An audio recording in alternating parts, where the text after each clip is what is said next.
Здравейте. 20. Нищо ли не е? Не. Нищо не е. Чакай малко.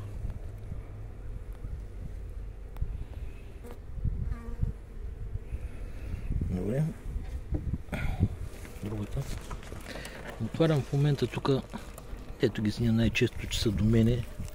Направо нищо не ят. Гладни.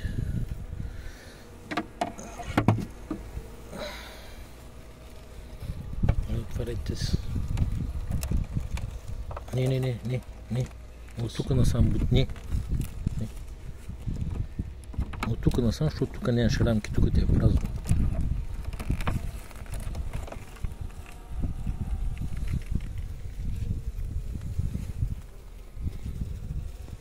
Чакай малко. Я наклони. Ще виждаш ли пило?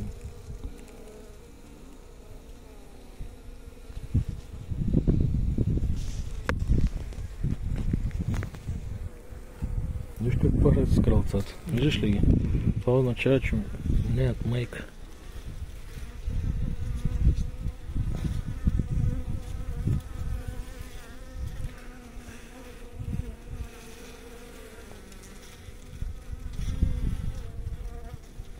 Да, не мога да видим. Пусни тук. Пусни тук. Не, тук. Така. През една да остане една празна.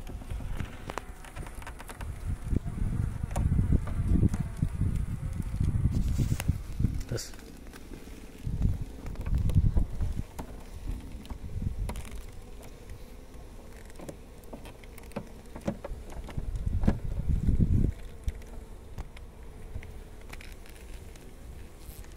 Да. Върни обратно.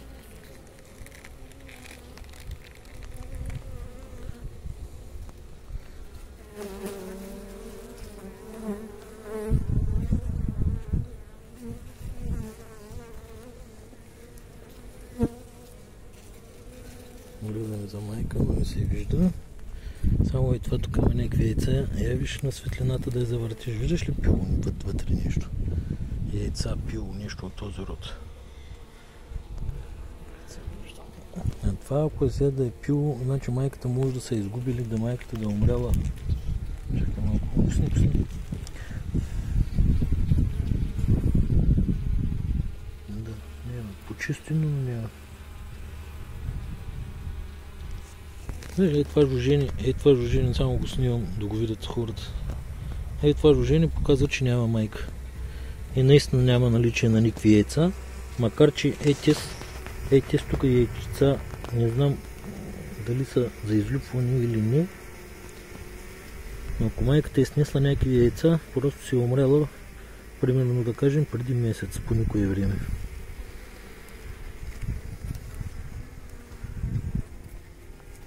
Да.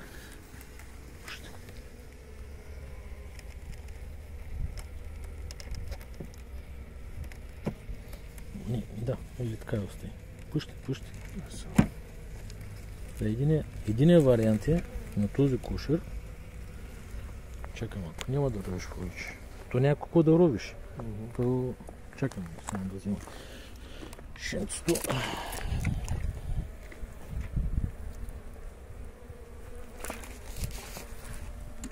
Сега има два варианта. Или тези двете рамки ги прехвърляме към този силния, или от този силния сега, ако го отворим, ако видим, че има една рамка, примерно с прясно пило, взимаме една рамка и прехвърляме тук, за да се направят майка. Въпрос е какво решаваш ти?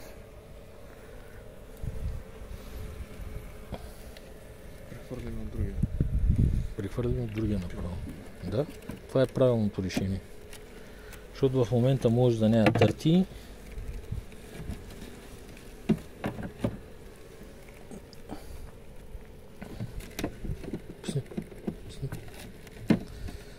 Може да не е търти, може да не се оплоди хубаво, пък така или иначе една отводка със сигурност ще направим. Да, слага, остави го така. Сваля другия капак на другия долу.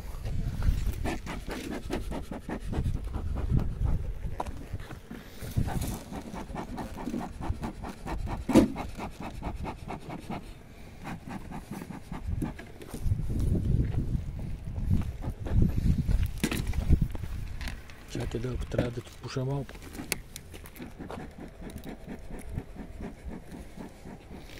Не погледна хубаво дали са отлепени до край рамките.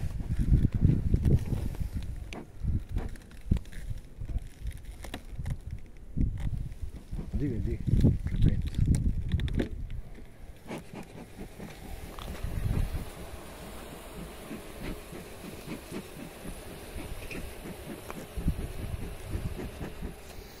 Сега ние като пълни глупаци да правихме, си вземем от дънци.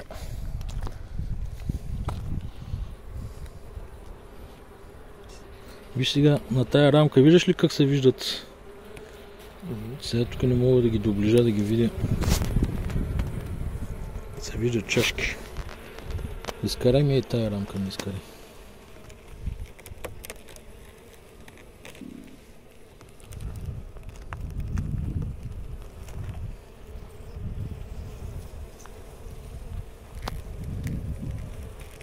Сега, обаче, интересното е, че това семейство и той без майка.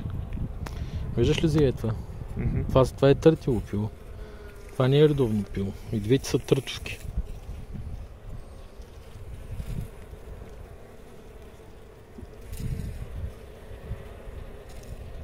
И двете са търтовки.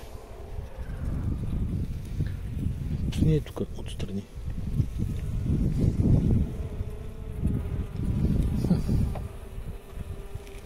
Чекни тая другата.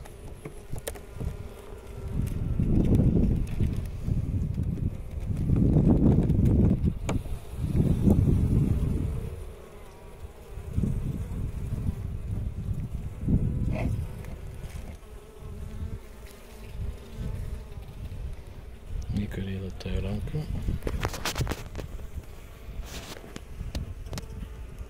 Трябва само да е закривя на слънцето, да видя запило. Тук там има снесено търтило. Вече виж ги тия как ни пърхат с крилата. Виждаш ли? Дали защото вече не са почнали пчелите да снасят, нали, яйца и вече те де-факто да излъчват някакви феромони като майката и в момента реално те ни пърхат с крила. Служи се и тук долу.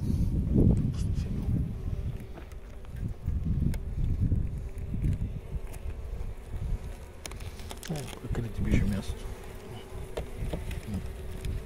Отдет взимаш тия, отдет взимаш от там пущаш. Чакай сега малко само взема телефон.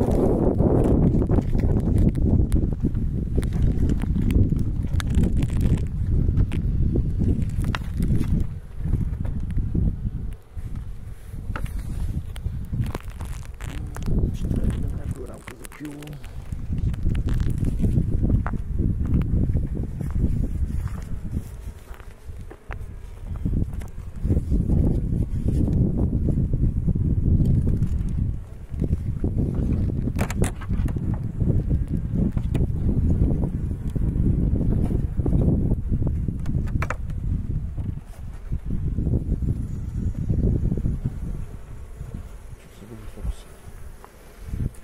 Фокуса не ме интересува.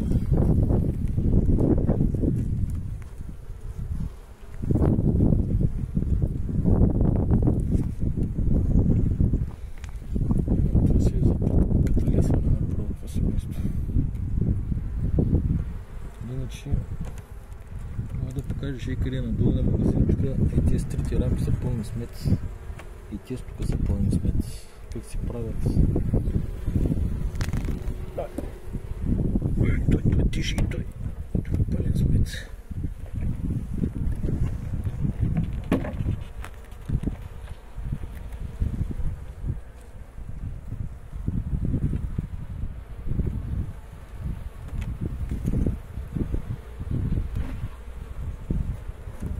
Това направо го вземем и си го прехвърлим.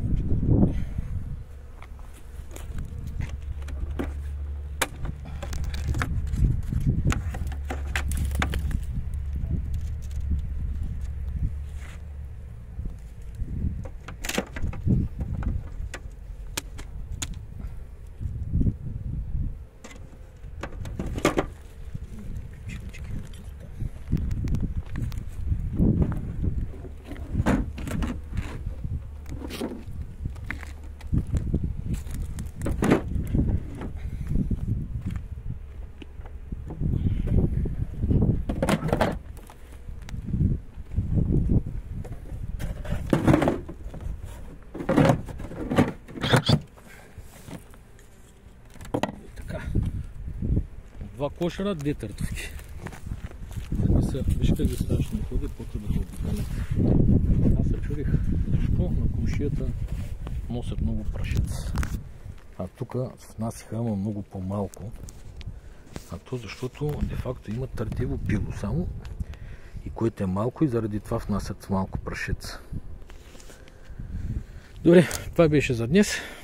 Сами видяхте 100% загуба, така да се каже.